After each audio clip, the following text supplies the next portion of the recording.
مفتی عبدل کریم صاحب رحمتہ تعالیٰ علیہ، آپ کا انہوں نے تذکرہ پیش کیا ہے۔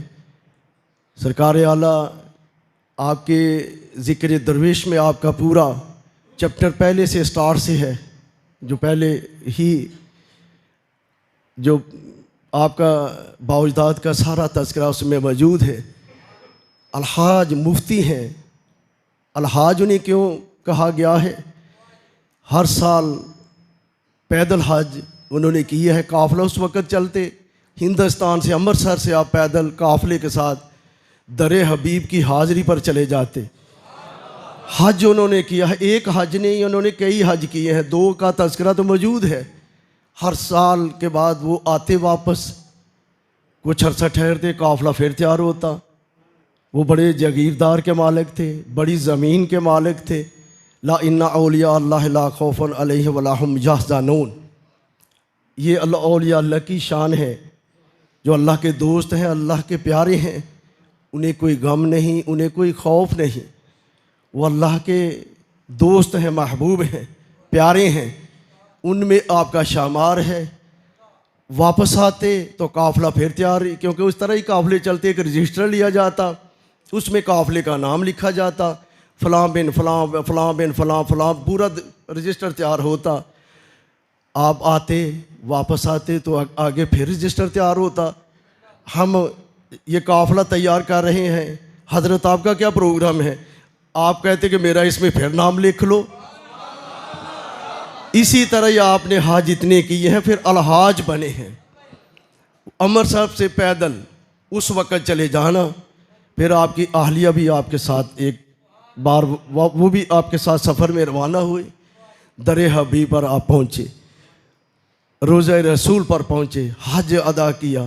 وہاں اہلیہ ان کو تیز بخار آیا، تیز بخار کی صورت میں ادھر ہی وصال مدینہ منورہ میں آپ کا وصال ہوا، اور جنت البقیع میں آپ مدفن ہیں، آپ کا وہاں آپ کو دفنایا گیا۔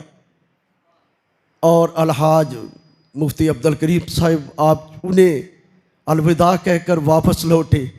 جب واپس پہنچے امرتسر میں، آپ کی زمین آپ کے بھائیوں نے، انہوں نے دیکھا کہ ہر سال آپ حج کے لیے جا رہے ہیں، زمین ہے آپ کی، انہوں نے کاشت کی، اسے فصل کے لیے تیار کیا۔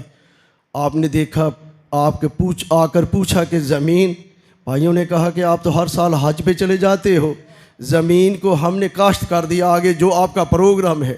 پھر انہوں نے کہا اگر زمین تم نے کاشت کی ہے، یہ زمین تمہاری ہے، زمین ان کو دی۔ آپ چلتے آپ بہت جگہ پر پہنچے ہیں، چل کر وہ موسیٰ پور سرزمین تشریف لائے۔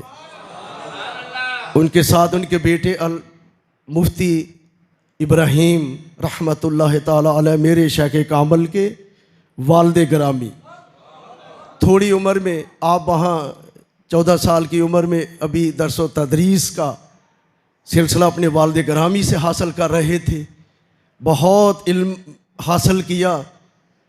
پھر ایسا وقت آیا کہ وہاں یہ پاک و ہند تھا، آپ نے ہندوستان، ادھر سکھ تھے ادھر بھی سکھ تھے، تعلیم کے لیے انہیں آفر ملی کہ آپ ہمیں تعلیم کے لیے آئیے، ہمارے استاد آپ بنے۔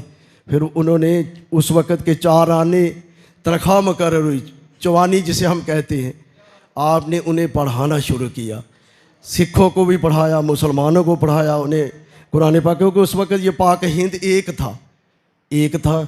آپ نے تعلیم دیتے وہ آپ کا اتنا احترام سے کرتے، غیر مسلم سے وہ بھی ان کا احترام، محدث اعلیٰ ہیبت پوشیف آپ کے باوجداد کا سب کا احترام کرتے۔ مفتی الحاج عبدل کریم صاحب موسیٰ پور سرزمین میں آپ کا مدفن ہے، لیکن ایک دعا انہوں نے کی، میں مختصر، کیونکہ جمعہ پہلے ہی میں نے کہا کہ ٹائم مکمل ہو چکا ہے، میرے پاس لمبی جو آپ کی ہے پورا جائزہ میں آپ کے سامنے رکھنے سے قاصر ہوں، بہت والا آپ کا موضوع ہے، کیونکہ اولیاء اللہ جن کا یہ فیض آج بھی موجود ہے، ہم جاری و ساری رکھیں گے، ہم نہیں، یہ قیامت تک اللہ والے خود ہی رکھتے ہیں۔ یہ فیض ان کا جاری رہے گا، ساری رہے گا. ہماری آنے والی نسلیں آقا جی آپ کے نام پر ہی مچلیں، انہیں نیک تم بنانا مدنی مدینے والے. اور یہ فیض چلتا ہی رہے گا، کیونکہ ایک صدی کا میں نے تذکرہ کیا ہے، ایک صدی تک آپ کا تذکرہ ہے.